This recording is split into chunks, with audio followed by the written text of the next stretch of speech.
The knock landed on the wrong door at the worst possible moment. Marcus Webb had his daughter balanced on his left hip, a bag of groceries cutting into his right forearm, and approximately 4 seconds before the eggs at the bottom of that bag gave up and became an abstract concept, he had punched the key code into the panel beside Unit 5B without looking twice, because he had been on autopilot since 6 that morning, and autopilot does not double-check floor numbers. The door swung open, and everything stopped. The woman on the other side of the doorway was not what he expected. He had expected his neighbor from downstairs, old Mr. Pringle, who had texted him about leaving a spare key. He had expected slippers, and a cup of tea, and maybe a slow conversation about the weather. He did not expect her. She was standing with her back straight and her chin up, the way people stand when they are trying very hard to look like they have not just been crying. Her dark hair was pulled into a knot that had started the day neat and was now doing its best. There was a coffee stain on the left pocket of her silk blouse, small and brown and clearly bothering her. Her eyes were sharp, the kind of eyes that could read a balance sheet at a glance and find the one number that did not belong.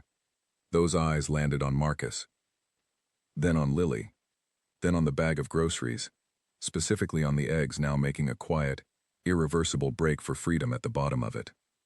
"I'm so sorry," Marcus said. "I think I'm on the wrong floor."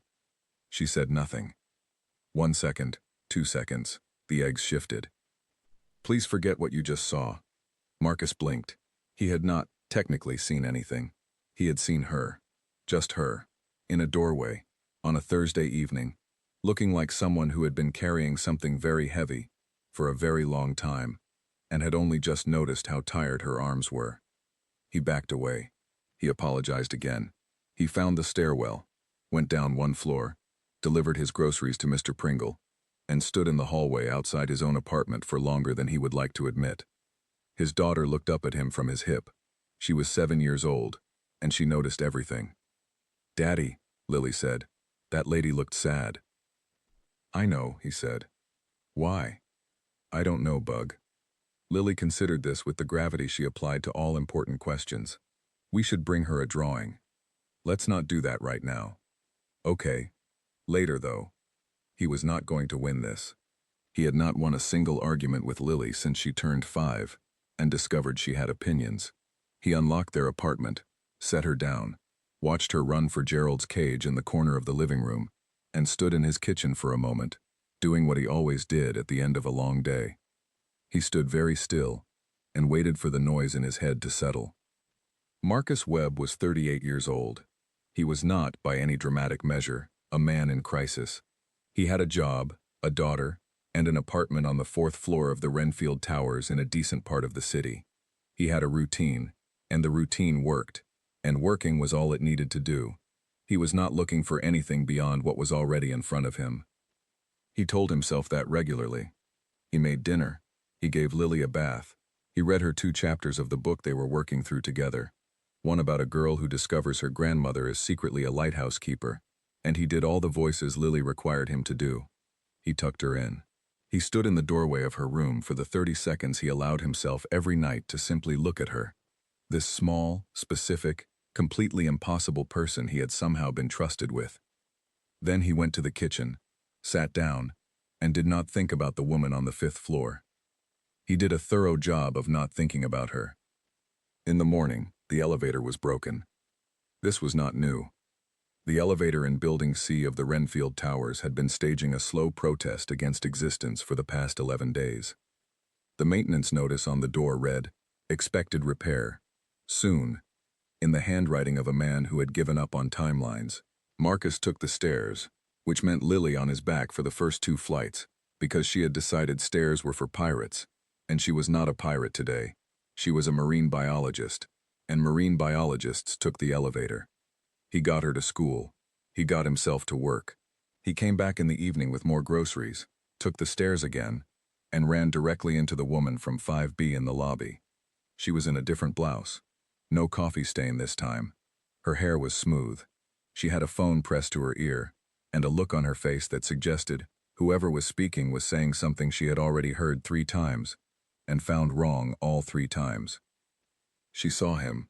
Something shifted in her expression. Not embarrassment exactly, more like the particular awareness of a person who has been seen in a way they did not plan for and is now deciding what to do about it. She gave him a short, precise nod. He gave her one back. She walked past him toward the elevator, remembered the elevator was broken, changed course without breaking stride, and pushed open the stairwell door like it had personally offended her. He took the stairs 2 minutes later. He did not, for the record, think about whether she had made it to the 5th floor without incident. He did not wonder what she was working on or who she was talking to or what her name was. He was very focused on his groceries and the fact that Lily had a science project due Friday that he had completely forgotten about until this exact moment on the 2nd floor landing. The science project won all his attention.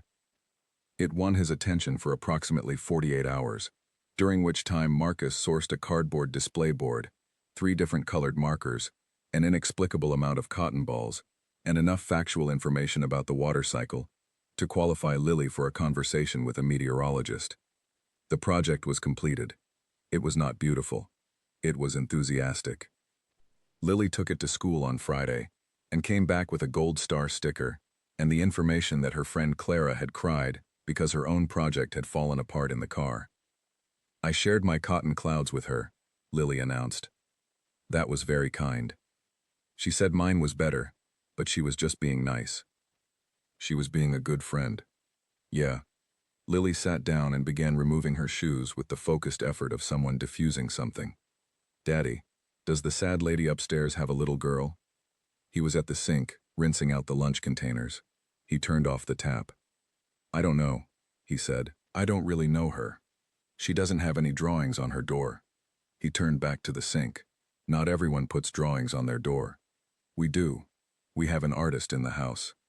Lily accepted this as the reasonable explanation it was, and moved on to the topic of what was for dinner. But Marcus stood at the sink a moment longer than necessary, and he thought, briefly, about a door on the 5th floor with no drawings on it, no stickers, no sign of anyone small living inside. Just a woman with sharp eyes and a coffee stain, and a sentence that made no sense. "Please forget what you just saw." He had not seen anything. That was the part he kept coming back to. He had seen a person, unguarded, for exactly 3 seconds, and whatever she was afraid he had seen in those 3 seconds, whatever she had decided was visible and vulnerable and worth protecting, he genuinely did not know. He was also aware, in a quiet and inconvenient way, that he wanted to. Saturday morning arrived, and with it the chaos that was Lily's natural state. No school, no schedule, and a hamster that had gone missing somewhere between his cage and the kitchen. Gerald had a talent for escape that Marcus had come to regard with exhausted respect. The hamster was small and orange, and moved with the confidence of someone who had thought carefully about risk and decided he did not care. Marcus was on his hands and knees checking behind the radiator when someone knocked on his door. He stood up, hit the back of his head on the radiator, said something he immediately hoped Lily had not heard, and went to answer it. It was not the woman from upstairs. It was his neighbor from across the hall, Owen, who was in his 60s and kept bees on the roof, and regularly brought Marcus small jars of honey, as if this balanced some cosmic debt between them. Owen was standing in the hallway with a jar of honey, and an expression of a man who had simply been passing by.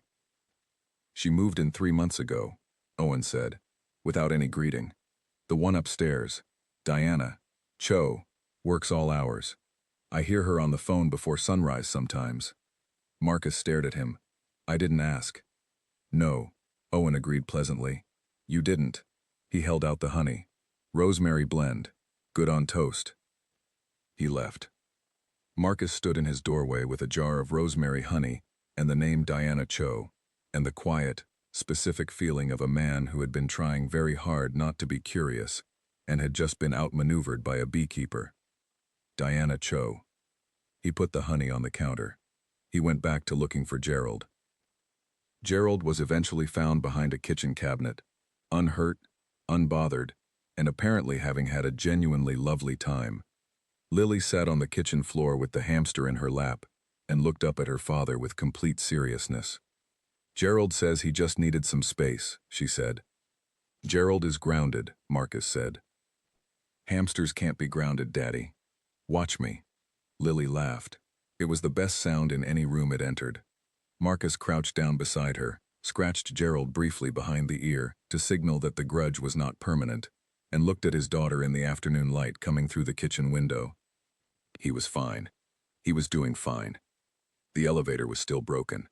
It was Lily who changed everything, because Lily always changed everything, and she did it on a Tuesday at 6:47 in the morning, in a green tutu and a pair of yellow rain boots, knocking on every single door on the 5th floor. Marcus had turned his back for 40 seconds. That was all it took. He heard her in the hallway before he could stop her, and by the time he got out there in his socks, she was already 2 doors down, mid-knock, holding Gerald's cage with both hands, and wearing an expression of absolute determination. "Lily," he said, in the voice that meant this was serious. "Gerald is missing," she said. "Gerald is in your hands." She looked at the cage. Gerald looked back at her. "I thought he was missing," she said, completely unbothered by this turn of events. "But now he's found. Please come back inside."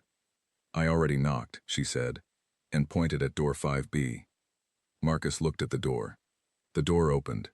Diana Cho was in a black blazer and gray trousers at 6:47 in the morning. Her bag was over one shoulder. She was holding a travel cup of coffee, and she was, unmistakably, on her way out the door already. She looked at Marcus. She looked at Lily. She looked at Gerald. Lily looked up at her, with the measuring gaze of a person conducting an evaluation. "You look like you're about to fire someone," Lily said. There was a pause. Not an uncomfortable one. A different kind. "I did," Diana said. "This morning. By email." Lily nodded. She found this acceptable. Did they deserve it? Diana looked at her for a moment. Then she said in a quieter voice, "I don't know yet."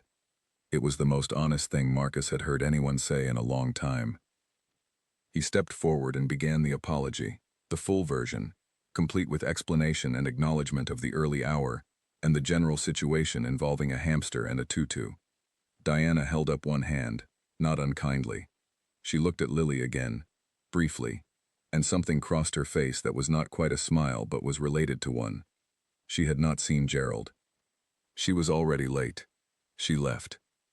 Marcus stood in the hallway with his daughter and the hamster, and the specific, impossible knowledge that the woman from 5B had answered the door at 6:47 in the morning, fully dressed and ready, and had still looked, in some way he could not exactly name, like she was holding herself together with the same quiet effort he used every day.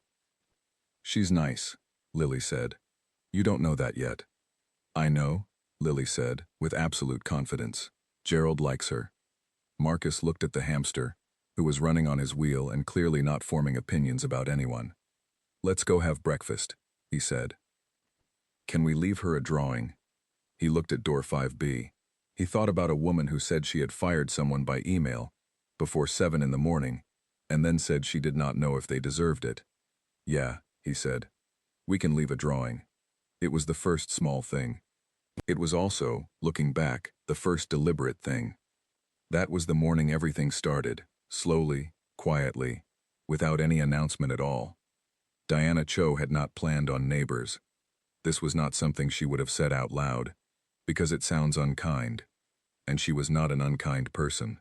But when she had signed the lease on 5B 3 months ago, she had done so with the understanding, comfortable and familiar, that she would pass the people on her floor the way she passed other things in her peripheral vision, with general awareness and no particular attachment.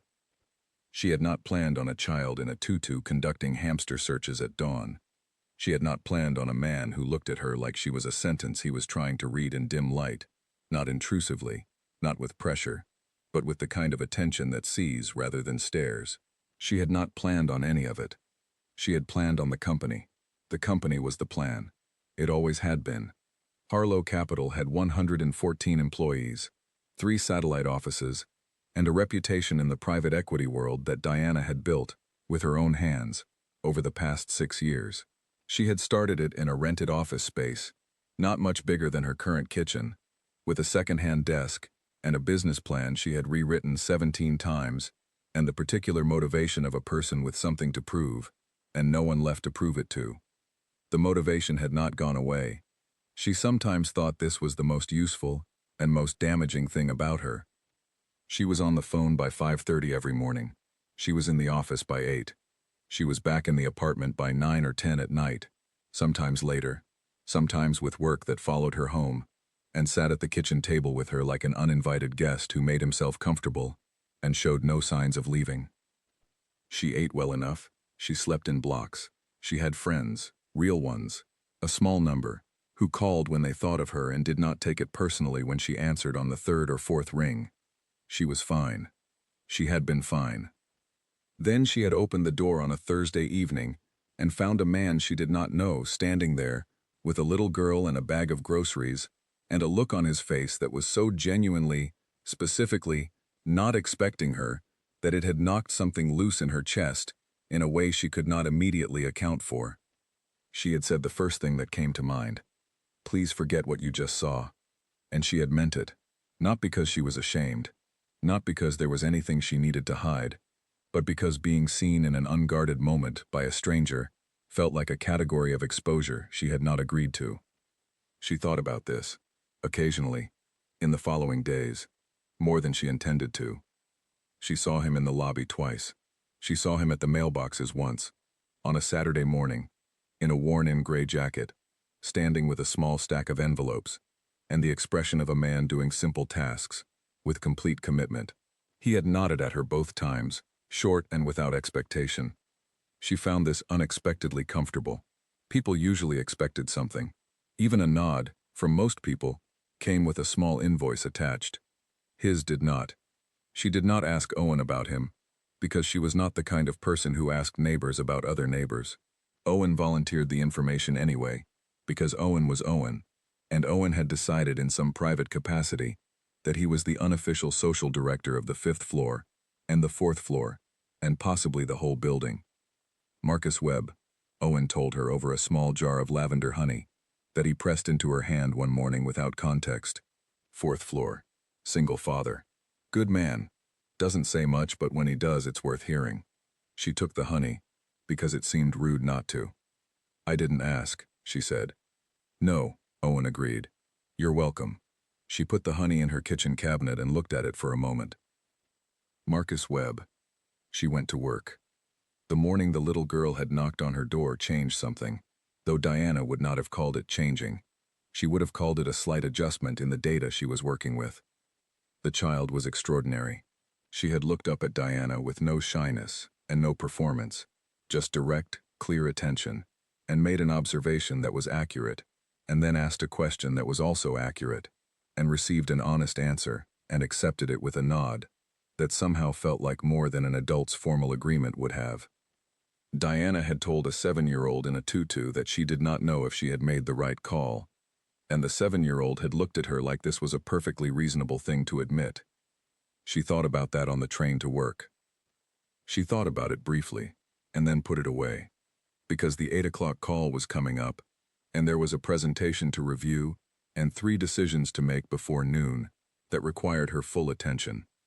But it came back, the way small things do, in the quiet moments at the edges of the day. The drawing appeared on her door on Wednesday. It was taped below the peephole, slightly crooked, on a piece of yellow paper. It showed 3 figures, a tall one, a small one, and an orange circle that was either the sun or a hamster. Under them, in careful, oversized letters, was the word, hello. Diana stood in the hallway in her coat for a long moment. She unpinned the drawing and took it inside. She put it on the kitchen table and looked at it while she had her coffee. She did not put it away. She went to work. There was another drawing the following Monday. This one showed a door with a star on it and the words, "You are nice."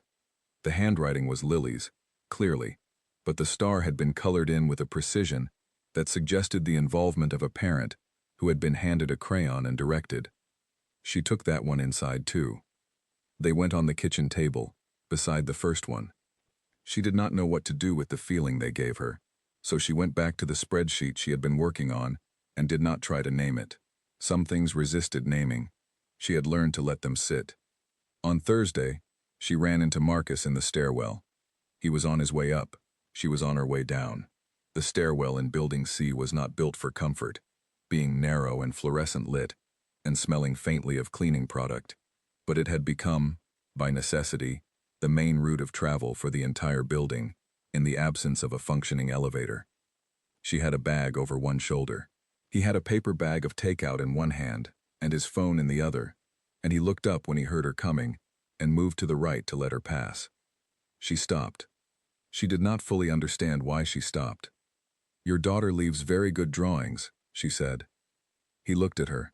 Something in his face settled, like a man who had not expected to be addressed, and was now recalibrating. "She's been campaigning on your behalf," he said. "I couldn't stop her." "I didn't want to stop her," Diana said. This came out more directly than she had planned. She registered this. She did not take it back. He nodded, once. "She'll be pleased to know that." The star was nicely done. "That was me," he said. She was very specific about the shade of yellow. Diana looked at him. He said it without any attempt to be charming. Just plain information delivered plainly. There was something about that, about a man who could say, "I helped color a star on a door," and present it as a simple fact, that she found she did not know what to do with at all. "Marcus Webb," she said. "Owen told me." "He told me yours too," Marcus said. "Diana Cho. He also told me you're a CEO. He talks a lot for a beekeeper." "He does," Marcus agreed. "Good honey, though." She laughed. It came out before she could decide whether to let it. Short and genuine, and slightly surprising to both of them. She kept moving down the stairs. "The rosemary one," she said as she passed him, "is better than the lavender."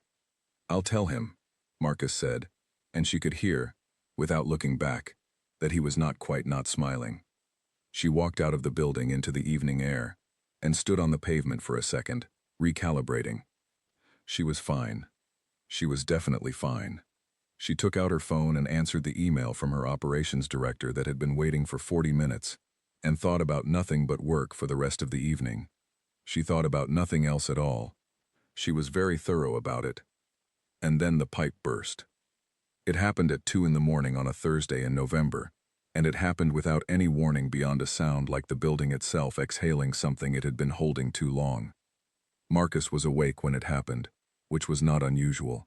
He slept lightly, the way parents of young children learn to sleep, one ear always just above the surface. He heard the sound. Then he heard the water. He was out of bed and in the hallway in seconds. The ceiling above Unit 4C, 2 doors down, was producing a steady pour that had already reached the hallway carpet, and was making its intentions clear. Someone had called the building manager. Someone else had called the overnight maintenance line. Lights were coming on under doors up and down the corridor. Marcus went back inside, got Lily up with the calm, specific efficiency of a man who had decided that panic was not on the schedule. He got her coat on over her pajamas.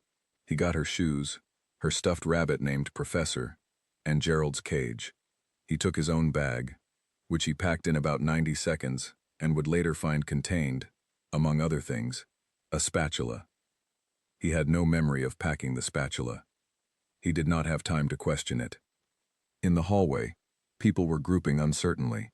The building manager had arrived and was explaining, apologetically, that the 4th floor was going to be difficult tonight, and that the common room on 3 had been opened, and that he was very sorry about everything. Marcus was already moving toward the stairwell when he saw her. She was standing at the far end of the 4th floor corridor, in the particular stillness of someone who had arrived at a place and found it was not what they expected. She was wearing a large university sweatshirt, soft and clearly old, with Wharton across the front, and loose dark trousers, and no shoes. She had her laptop bag over one shoulder. That was it. Just the laptop. No overnight bag, no coat, nothing prepared. She was standing very straight, the way she always stood, and she was looking at the water coming through the ceiling tile, with an expression that Marcus could only describe as unsurprised. Not calm. Unsurprised. The way people look when a thing they half expected finally shows up. He walked over to her. He did not particularly plan what he said next. He just said it. "We have a couch," he said. She looked at him, then at Lily, who was on his hip, asleep again already, her face pressed against his shoulder. one hand still loosely holding Professor by the ear. "I can call a hotel," Diana said. "It's 2 in the morning," he said. She looked at Lily again. He watched her look. Whatever calculation she was running, it ran fast. She was a person who made decisions quickly. He had noticed this about her in small ways, and was noticing it now in a larger one. "Okay," she said. "Just that." He led her up the stairs to the 5th floor, which had not been affected by the pipe, and then back to his apartment, because the building manager had offered it as an alternative to the common room, given that the 4th floor was largely intact except for the 2 units nearest the burst. Lily barely stirred when he settled her in bed. Gerald's cage went on the desk in the corner. Marcus came back to the living room and found Diana standing with her laptop open on his kitchen table, the sleeves of the sweatshirt pushed up, already working. He put the kettle on. He did not ask if she wanted tea. He just made it and put a cup beside the laptop, and she looked up briefly, and he thought she was going to say something, but she didn't. She nodded, once, and went back to the screen. He sat down with his own cup on the other side of the table. He had an early call in the morning. He should have been trying to sleep.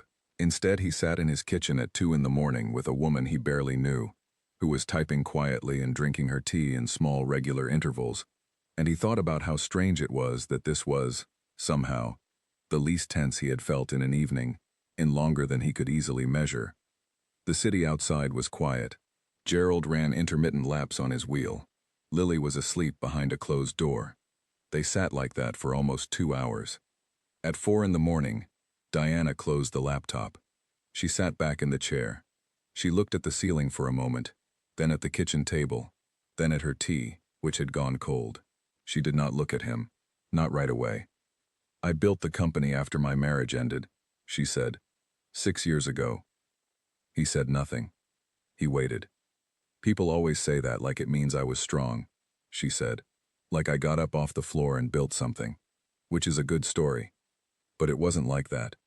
It was more like I needed somewhere to be that wasn't my own head, and the company was large enough that I could stay inside it indefinitely." She stopped. She seemed to assess whether she had said too much, and he could see the assessment happening, and he watched her decide to leave the words where they were. "I understand that," he said. She looked at him now. "My daughter's mother left when Lily was 3, he said. "Not a dramatic story. We were wrong for each other, and she knew it before I did, and she had the courage to say so. I got Lily. I'm not saying I had the harder thing. I'm saying I understand needing somewhere to put yourself, when the place you thought you were going no longer exists." Silence. She picked up the cold tea. She held it. She did not drink it. "Do you ever feel like you narrowed your life down to the exact width of what you could manage?" she said, "and then forgot to open it back up?" He looked at her. "Yes," he said. One word. Clean. She nodded.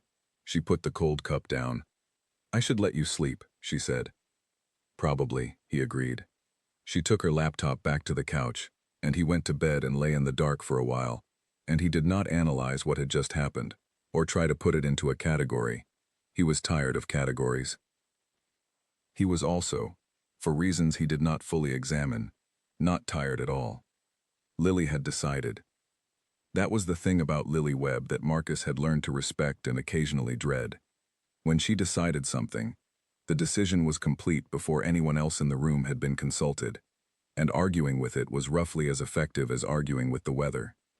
She had decided, somewhere between the night of the burst pipe and the following Monday morning, that Diana Cho was her project.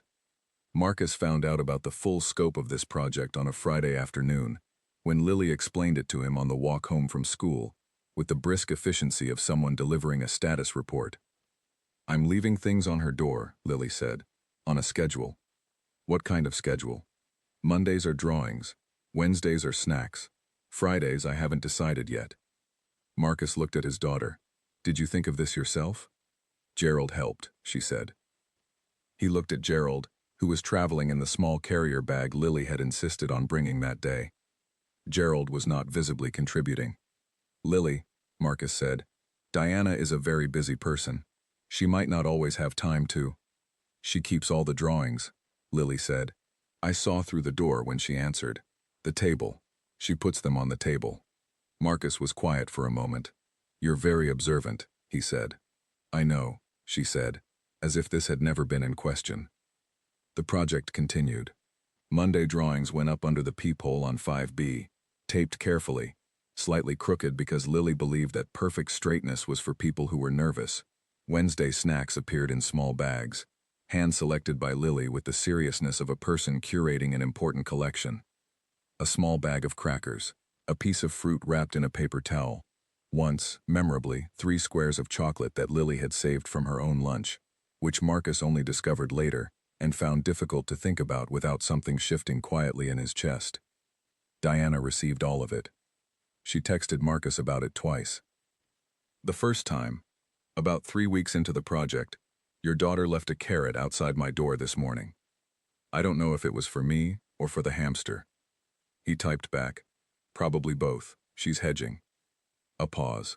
Then, "She has good instincts." He read this twice. He put his phone down. He picked it up again and wrote, "She does," and then put it down again without adding anything else, because he was a man who had learned, the hard way, not to say more than was necessary, until he was sure what was necessary. The second text came on a Saturday afternoon. "You left the wrong lid. I take the flat one." He stared at this for a second. Then he understood. He had, that morning, left a coffee outside her door. He had not told himself why. He had told himself it was because the building's communal machine on the ground floor had been broken for a week, and he was going past the good cafe on the corner anyway, and it was no particular effort to get to. The lid was the wrong kind. He filed this away. "Also, it was perfect," she wrote. "Thank you." He sat with his phone for longer than he needed to. There was something in those 2 lines, the correction, and then the thank you, that felt like a sentence with a very specific grammar. A person who was precise about details because precision was armor. And then, in the same breath, a person who was capable of being genuinely grateful when someone did something small and right. He typed back, "Noted." He meant both things she had said. He meant the lid, and he meant the rest of it. He put the phone down and looked at the wall of his kitchen for a moment. Lily came in from the living room. "What are you thinking about?" "Nothing," he said. She looked at him with the calm skepticism of a person who has known someone for 7 years and trusts her own data. "It's the lady upstairs," she said. "Finish your drawing," he said. She went back to the living room. He went back to the wall. It was not nothing. He knew it was not nothing. He had known for a while now, in the background, the way you know something is coming when the sky has that specific color in the evening. Not threatening yet, but changing. He was not afraid of it exactly. He was careful of it. He had learned to be careful. What he had not expected, after 3 years of an extremely well-managed and thoroughly functional life, was that careful would start to feel like such a small word for such a large thing it was trying to contain. Diana, for her part, was not doing nothing either. She had reorganized her schedule 3 times in the past month, without fully acknowledging why. She had started taking the stairs, instead of the shared elevator when it finally came back online, and she had not examined that choice closely enough to identify its real reason. She had a folder on her kitchen table now, an actual physical folder, which she would not have described to anyone, in which she had placed, without comment or analysis, a Tuesday drawing, a Wednesday drawing, a small piece of paper where Lily had written in green marker, "Have a nice day," and a printed email that had nothing to do with Lily or Marcus or the 4th floor. The email was from an investor she had worked with for 5 years, a man who was polite and competent and who had, 6 months ago, asked her to dinner in a way that made his intention clear. She had declined then. He had sent it again last week, warmly, without pressure, leaving the door open. She had printed it and put it in the folder. She had not responded. She was not entirely sure why she had not responded.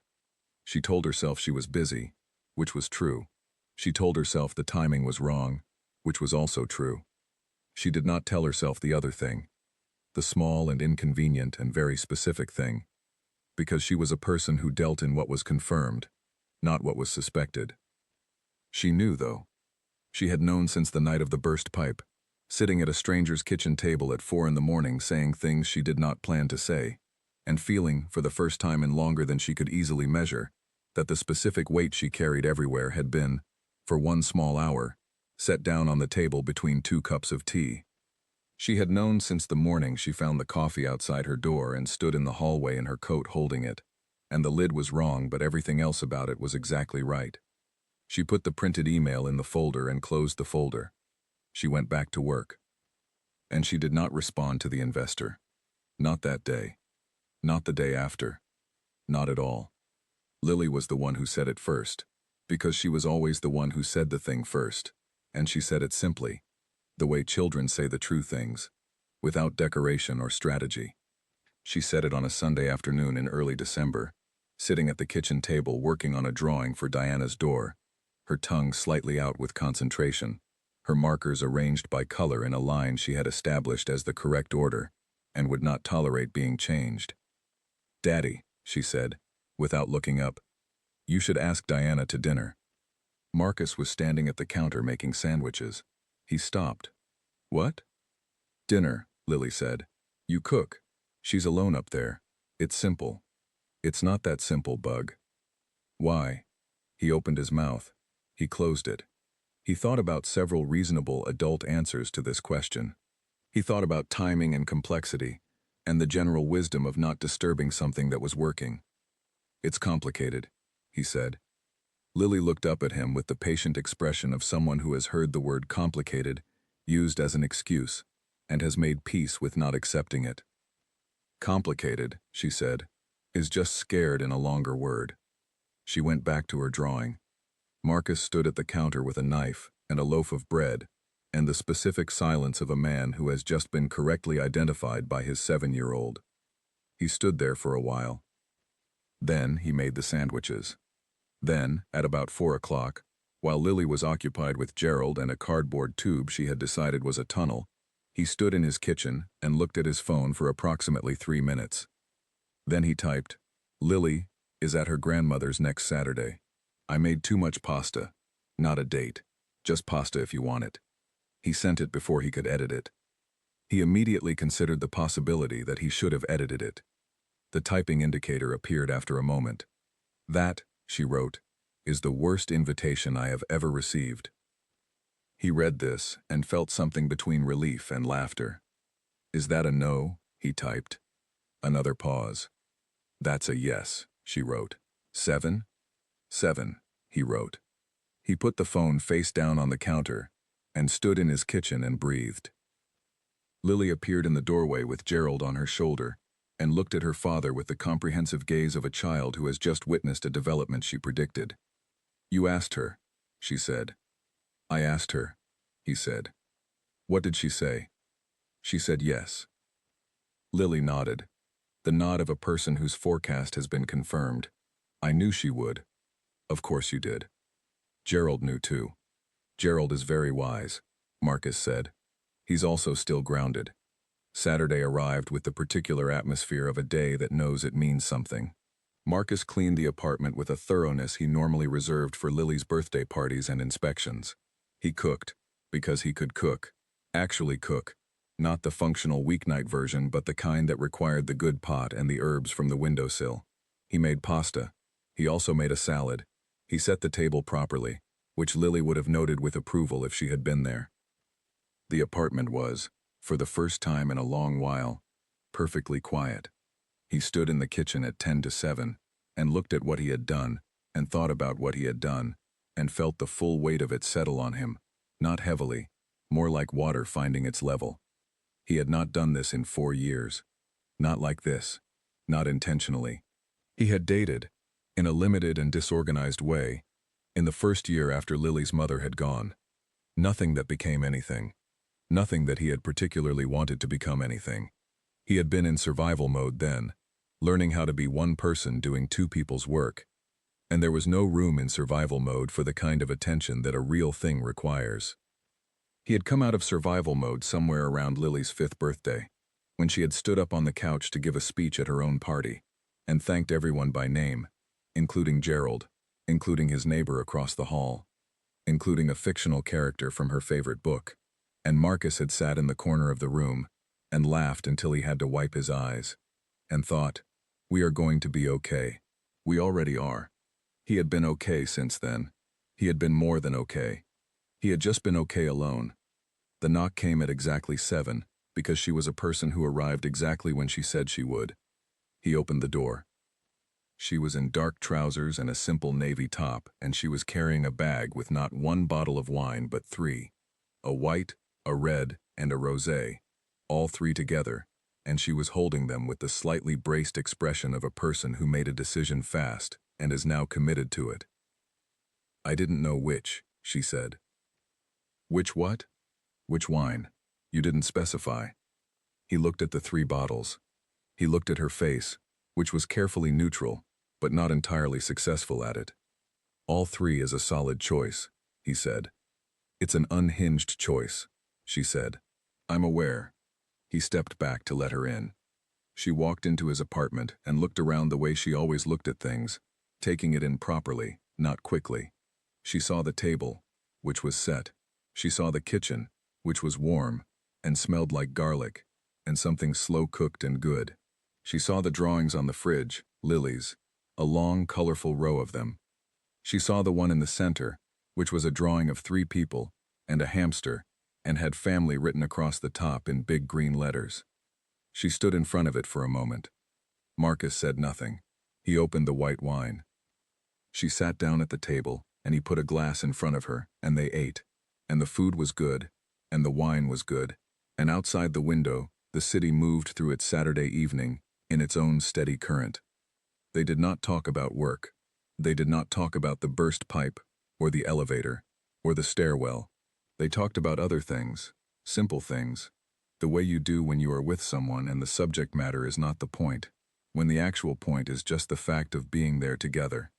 She told him about the worst meal she had ever cooked, which had involved an overconfident attempt at bread and a smoke alarm, and a neighbor she had never spoken to again. He told her about the time he had tried to bake Lily a birthday cake shaped like a hamster, which had become, through a series of icing disasters, an abstract shape that Lily had graciously described as a cloud.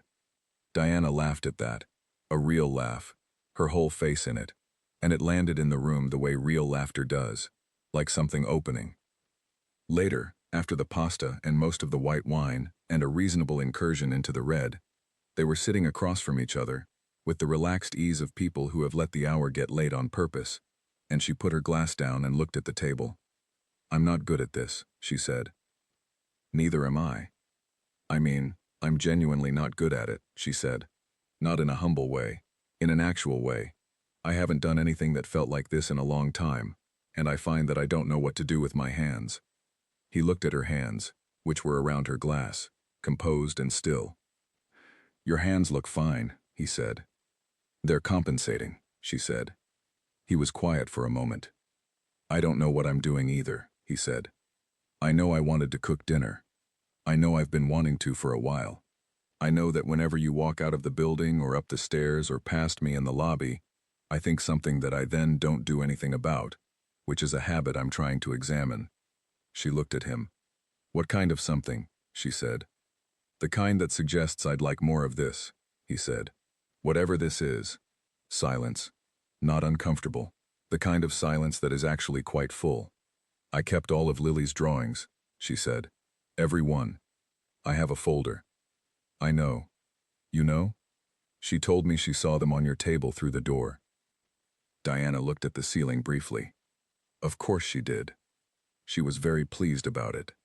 "She has very good instincts," Diana said, which was exactly what she had said in that first text, and they both heard the echo of it, and neither of them pointed it out.